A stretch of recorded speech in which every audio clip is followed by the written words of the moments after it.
Hey, bonjour tout le monde, bienvenue dans cette 15e vidéo dédiée au Raspberry et à notre infrastructure qu'on développe petit à petit avec aujourd'hui pour objectif de passer notre HAProxy en HTTPS, c'est-à-dire en TLS plus exactement.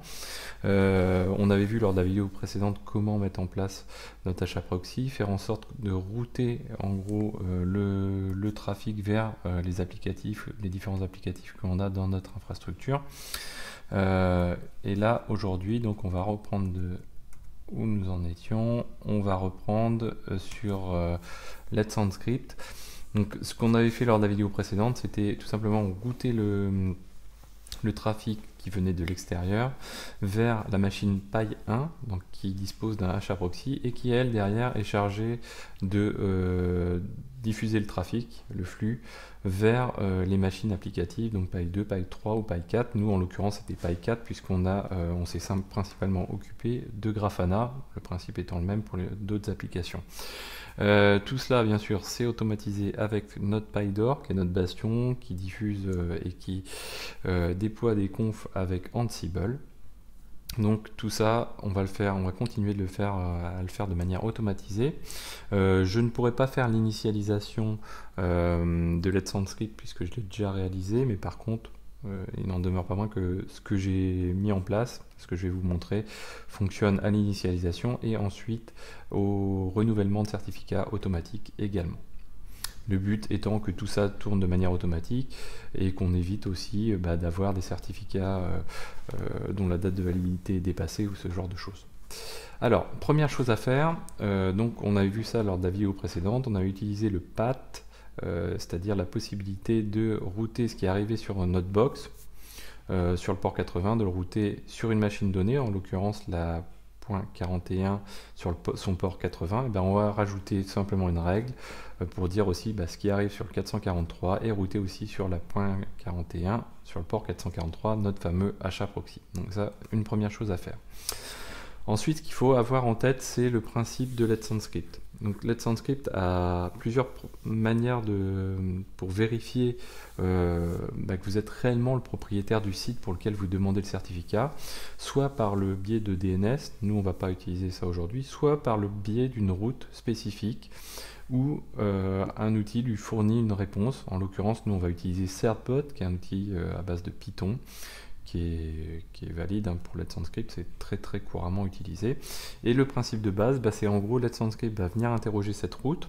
Cette route sert l'application Certbot qui elle, nous on va faire tourner tout ça donc sur la même machine que le HAProxy, le Certbot et le HAProxy seront sur la même machine. Et ce Certbot, nous on va le faire tourner sur le port 7777.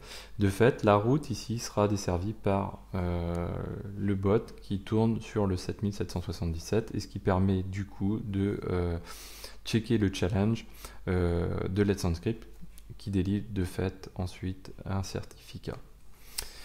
Alors, donc pour servir cette route, on a plusieurs choses à faire. Alors en dehors de servir la route, nous ce qu'on peut faire d'emblée, c'est modifier notre configuration de HAProxy.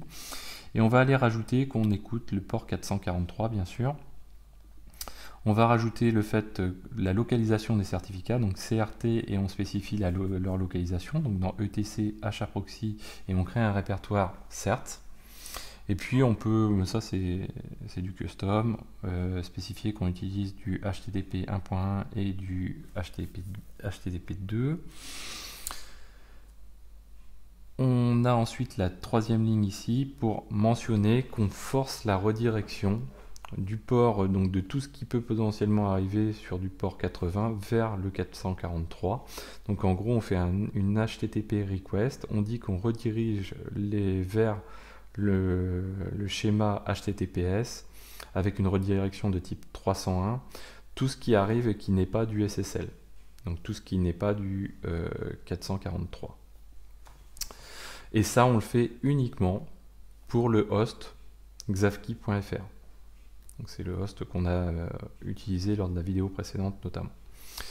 Ensuite, cette règle-là, c'est notre Grafana, ça on n'y touche pas. Par contre, on crée une deuxième ACL, donc une ACL dédiée au challenge Acme, c'est comme ça que se nomme le challenge de Let's Encrypt. donc ça c'est historique. Ce challenge Acme, qu'est-ce qu'il fait? Il check le pass begin. Alors vous voyez que là il y a un -i, là il n'y en a pas, ça change pas grand chose. Le pass begin, donc tout ce qui commence par .wellknown / Acme challenge est redirigé vers le backend certbot. Voilà, donc tout ce qui répond à cette règle ACL est redirigé vers le backend certbot. Et ce backend certbot, comme je vous le disais, c'est l'application qui tourne en local sur le 127.0.1 de .7777. Voilà, donc ça c'est une première chose. Donc nous on va automatiser bien sûr notre déploiement de tout ça avec Ansible. Donc pour ça on va créer un rôle Let's Encrypt, très simplement. Au préalable, ce que l'on va avoir fait, hop, si je me rends ici, au préalable j'ai créé, mais je ne vais pas vous le montrer, j'ai rajouté des variables qu'on va découvrir ensuite dans donc dans groupe vars all YAML. Je vous le montre pas parce que tout simplement il y a mon mail dedans, j'ai pas envie de le diffuser largement. Donc voilà, ça c'est quelque chose d'important. On va mettre les variables de notre rôle Let's Encrypt à cet endroit là. Dedans donc on va avoir des tasks, du template et du handler. La task, alors première chose, il faut qu'on installe certbot, donc notre fameuse application. Donc certbot apt, on installe certbot. Ensuite, on check si certbot existe déjà sur la machine. Donc etc, let's encrypt, live, et ensuite on check si notre nom de domaine est déjà présent. Sinon, on va l'initialiser. Donc la variable en question, comme je vous le disais, c'est dans le groupe vars all, quel est ct. Donc le stat permet de checker si c'est présent ou pas. On enregistre le résultat dans une variable svc cert. Si notre svc cert est false, c'est-à-dire que si c'est la première fois qu'on lance, qu'on a certbot d'installer sur la machine, on va initialiser notre certbot avec certbot certonly --standalone, donc pour le faire fonctionner indépendamment. --egritos, donc ça permet de répondre à des questions que pose certbot quand on le lance à la main. --email, c'est ce que je vous disais tout à l'heure, donc là c'est la deuxième variable qu'on va enregistrer dans notre groupe vars all. Donc là aussi c'est quelque chose qu'on remplit à la main si on le lance en ligne de commande, donc là on va le pré-remplir. --prefer challenge en HTTP, donc on fait un challenge HTTP, pas DNS. On spécifie le port sur lequel tourne notre certbot, 7777, et les domaines, donc en l'occurrence nous c'est deux domaines, on a le xavki.fr et le www.xavki.fr. Et ça on le fait qu'à partir du moment où notre certbot c'est la première fois qu'il tourne, donc c'est une initialisation. La deuxième chose que l'on fait à la suite de cela, c'est que si ça a tourné, ça veut dire que nos certificats ont été modifiés.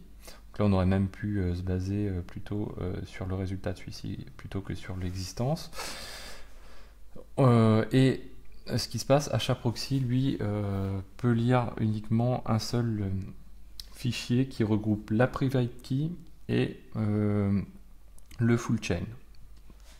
Donc en gros, pour que tout se passe bien, on fait un cat de full chain plus un cat de la private key, et ensuite on peut donc là il manque un slash d'ailleurs dans la copie d'écran, je vais aller le modifier tout de suite. Let's encrypt task.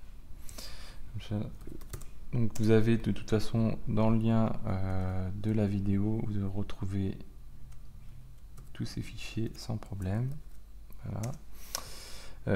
Donc Let's Encrypt, Let's Encrypt génère plusieurs fichiers, par contre HAProxy ne peut en lire qu'un seul, donc on va regrouper, on fait un cat, et on regroupe la private key et le full chain dans le même endroit, donc dans etc HAProxy cert, ce qu'on a mentionné ici.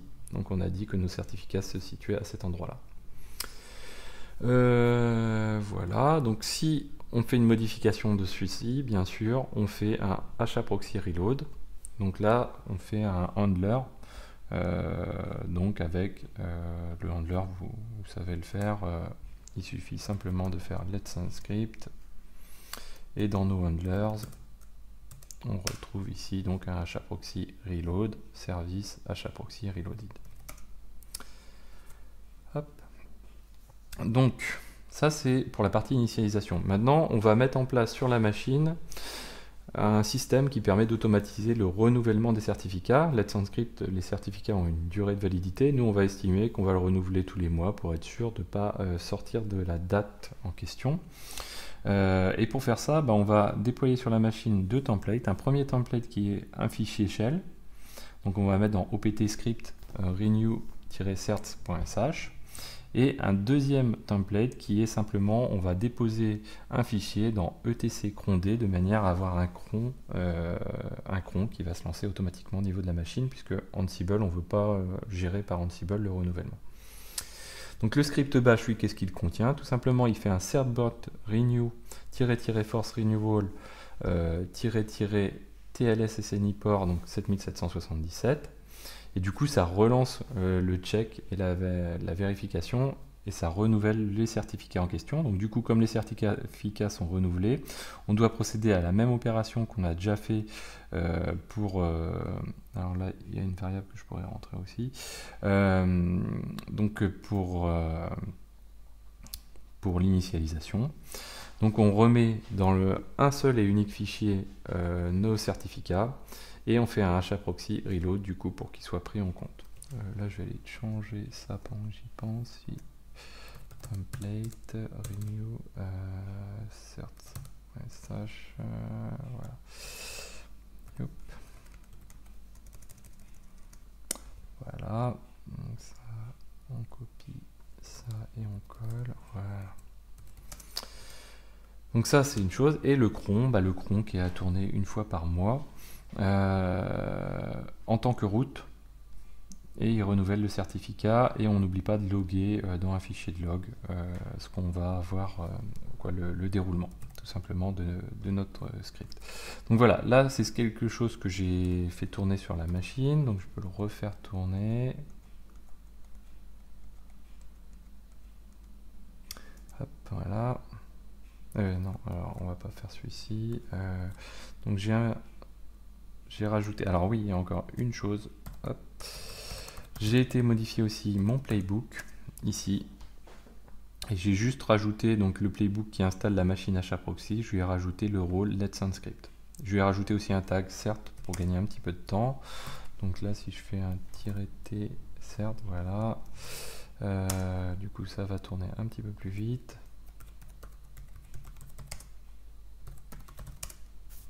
Voilà. Donc là, notre Ansible va se dérouler. À côté, donc sur ma machine, j'ai bien tous les fichiers qui correspondent. Donc j'ai mon renew cert qui existe ici. J'ai des problèmes d'encodage, voilà. C'est pas très grave. J'ai mon fichier hproxy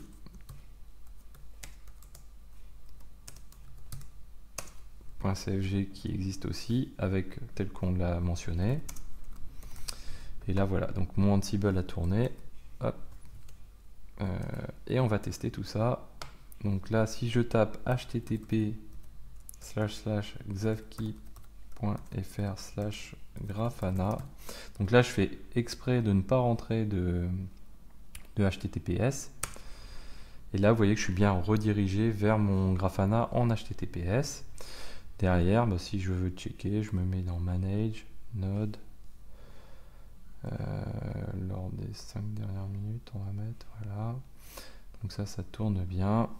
Et donc là, vous voyez que j'ai ma liste des hosts. Je peux regarder celui-ci, par exemple, qui consomme un petit peu plus. Voilà.